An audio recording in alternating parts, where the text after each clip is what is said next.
atau lubang hidung berdaging pada spesies tertentu. Makanan utama burung merpati itu biji-bijian, rempah-rempahan, dan buah-buahan. Burung merpati hampir ada di seluruh dunia. Adapun ciri-ciri burung merpati yang pertama, burung merpati memiliki ukuran yang cukup besar dengan panjang sekitar 33 sampai 35 cm dan berat sekitar 230 sampai 380 gram. Yang kedua, burung merpati memiliki berbagai warna yang bervariasi mulai dari putih, hitam, abu-abu, coklat, dan biru. Yang ketiga, burung merpati memiliki paruh yang pendek dan kuat. Yang keempat, sayap burung merpati cukup panjang dan lebar. Yang kelima, burung merpati memiliki suara yang khas yaitu berbunyi kuk-kuk atau pur-pur-pur. Adapun cara merawat burung merpati, yang pertama memberikan makanan yang sesuai, yang kedua menyediakan kandang yang layak, yang ketiga rutin membersihkan kandang, yang keempat memandikan burung merpati, yang kelima memperhatikan bulunya. Adapun manfaat memelihara burung merpati, yang pertama mengurangi stres, meningkatkan koneksi sosial. Assalamualaikum warahmatullahi wabarakatuh. Perkenalkan, nama saya Syafi Widya dari kelas 10-12 dengan absen 36 akan menjelaskan tentang ikan mas koki. Ikan mas koki atau yang lebih dikenal dengan nama ikan mas koki adalah salah satu spesies ikan hias yang paling populer di dunia. Di antara berbagai varian yang ada, ikan mas koki pada air menonjol dengan corak warna hitam dan putih yang menyerupai panda. Jenis-jenis ikan koki, common goldfish. Common goldfish adalah ikan koki standar dengan warna orange dan kuning. Comet goldfish berasal dari Amerika Serikat. 3. Sungunkin. 4. Fantail. 5. Fairtail. 6. Lionhead dan 7. Orange.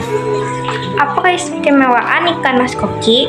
Ikan mas koki kerap dianggap sebagai pembawa keberuntungan. Karena itu, banyak pemilik yang menganggap jika memelihara ikan koki di rumah bisa mendatangkan rezeki yang melimpah. Selain itu, ikan mas koki juga dipercaya dapat menangkal kesialan untuk pemilik rumah sehingga keberuntungan bisa selalu menghampiri. Cara merawat ikan mas koki di kolam dan akuarium: menyiapkan kolam atau akuarium yang sesuai, pastikan kualitas air yang baik, dan rutin mengganti air akuarium.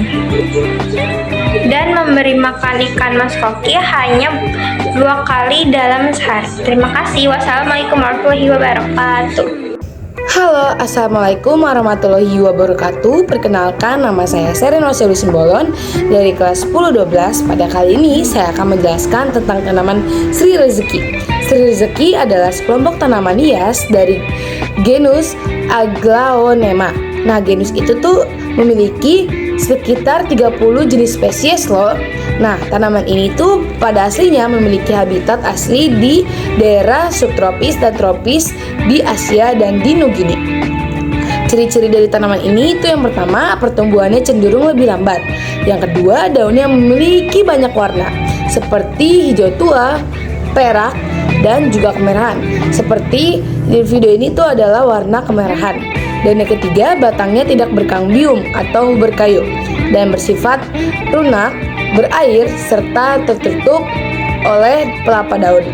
Terus yang keempat itu akarnya serabut.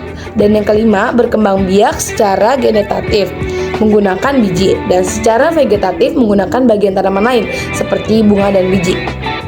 Nah, tanaman ini tuh dimanfaatkan sebagai tanaman hias atau juga bisa sebagai tanaman indoor, table plant, atau juga disimpan di lahan yang teduh. Selain sebagai tanaman hias, tanaman ini juga berfungsi sebagai penghilang polusi udara di dalam ruangan loh. Nah, cara merawat tanaman ini yaitu dengan cara penyiramannya tuh dilakukan secara rutin, tapi bukan berarti dilakukan secara tiap hari ya teman-teman. Dan penyiraman ini juga dapat dilakukan dengan dicampurkan air dengan obat untuk tanaman ini. Terus yang kedua itu tempat penyimpanannya itu tidak boleh langsung terkena sinar matahari, melainkan ditaruh di tempat yang teduh dan lembab. Dan juga kita harus pintar memilih pupuk untuk tanaman ini ya teman-teman. Jangan sembarangan pupuk. Oke, sekian penjelasan yang saya bisa berikan. Mohon maaf bila ada kesalahan. Terima kasih. Warahmatullahi wabarakatuh. Perkenalkan, nama saya Ika Lestari dari kelas 10-12 dan saya ingin menjelaskan tentang tanaman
daun bawang berusia antara 18 sampai 40 cm tergantung pada vivateresnya.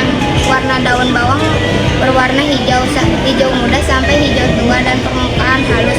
Batang daun bawang lebih tebal dari panjang, berwarna dan bisa tumbuhan dan kelompok. Akar daun bawang berwarna putih dan berserabut. Tekstur daun bawang sangat tipis sehingga tekstur tidak terlihat namun terasa renyah dan lembut.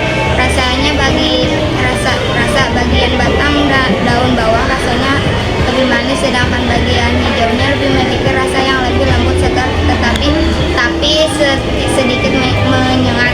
Aroma daun bawang memiliki aroma khas dan tajam.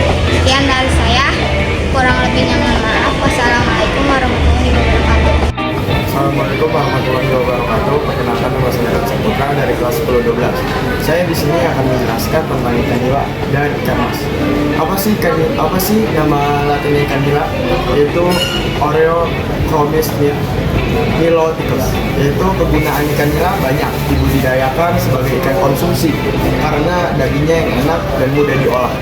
Selain itu, ikan ini juga sering digunakan untuk meningkatkan pangan lokal karena cepat berkembang biak. Ciri-ciri ikan nila itu tubuhnya berbentuk agak pipih, berwarna kepernakan dengan sirip berwarna merah atau abu-abu. Ukuran tubuh bisa mencapai 30 sampai 40 cm, tergantung pada lingkungan hidupnya. Jenis atau ras ada beberapa varietas seperti nila hitam dan nila merah. Klasifikasi ilmiah itu ada rajaannya itu Animalia, filumnya Chordata, dan kelasnya itu Actinopetrigi, dan ordonya itu Perciformes, dan familinya itu Cisnidae, dan genusnya itu Oreochromis dan spesial Oniloticus. Dan kedua ada ikan mas. Apa sih nama latin dari ikan mas? Yaitu Cryptinus carpio. Kegunaan ikan emas juga dipelihara untuk konsumsi, namun seringkali untuk menjadi ikan hias dalam variasi warna yang menarik. Ikan ini memiliki nilai ekonomi yang tinggi. Ciri-ciri ikan emas itu memiliki tubuh bulat dengan sirip yang panjang, kepernakan, keemasan, hingga kemerahan. Ukurannya dapat sangat besar tergantung usia dan lingkungannya. Jenis rasnya itu terdapat beberapa varietas seperti koi dan ikan mas biasa. Klasifikasi ilmiahnya itu kerajaannya Animalia, filumnya Chordata, kelasnya Actipetrigi, ordonya Cypriniformes, familinya Cyprinidae, genusnya Cyprinus, spesiesnya Carpio. Jika kalau digunakan untuk budidaya, kemungkinan besar ikan-ikan ini dimanfaatkan untuk konsumsi sebagai ikan hias tergantung pada jenisnya. Nah, cukup sekian review saya hari ini. Saya Red Saputra dari kelas 10-12 undur diri. Assalamualaikum warahmatullahi wabarakatuh. Perkenalkan, nama saya Muhammad Afif Maulana dari absen 24. Saya di sini akan mempresentasikan tentang jambu air. Jambu air atau Syzygium aquarium termasuk dalam genus Syzygium. Tanaman ini merupakan buah tropis yang banyak ditemukan di Asia Tenggara dan populer di Indonesia karena rasanya yang segar dan tinggi kandungan air. Jambu air memiliki manfaat kesehatan yang beragam, mulai dari menjaga hidrasi tubuh karena kandungan airnya yang tinggi, hingga kaya akan vitamin C yang baik untuk meningkatkan daya tahan tubuh. Selain itu, jambu air juga bermanfaat dalam menjaga kesehatan pencernaan karena kandungan seratnya. Terus di sini ada cirinya. Cirinya itu ciri jambu air terletak pada buahnya yang berbentuk lonceng dengan warna beragam, mulai dari merah, hijau hingga putih.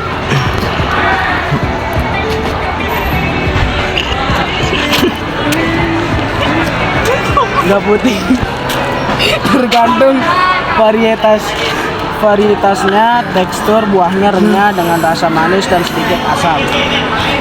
Sebagian fun fact-nya, jambu air seringkali dianggap sebagai buah yang sangat cocok untuk dimakan langsung, terutama di cuaca panas karena memberikan sensasi segar dan menghilangkan dahaga.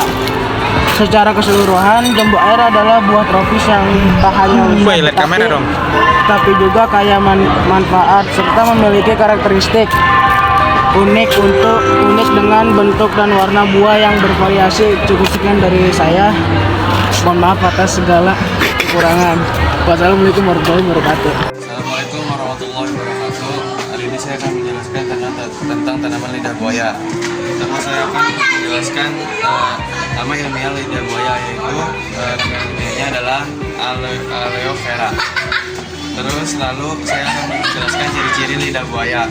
Ciri-ciri tanaman ini adalah bunga berwarna oranye, pelepah berwarna hijau muda, pelepah bagian atas agak cekung dan mempunyai tanda putih di pelepahnya ketika tanaman ini masih muda.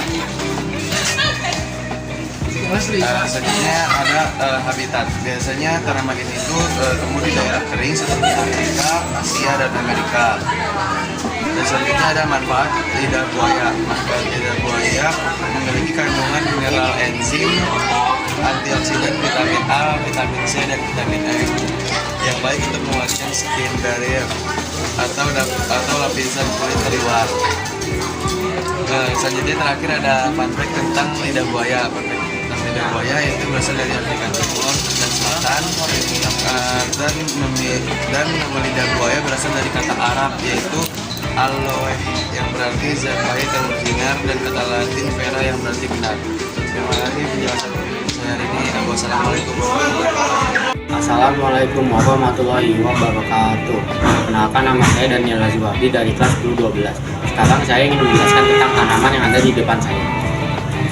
Tanaman yang ada di depan saya adalah tanaman lidah mertua atau dalam bahasa ilmiahnya adalah Sansevieria nivasciata. Tanaman ini sangat populer sebagai tanaman hias karena bentuk daunnya yang unik dan perawatannya yang mudah.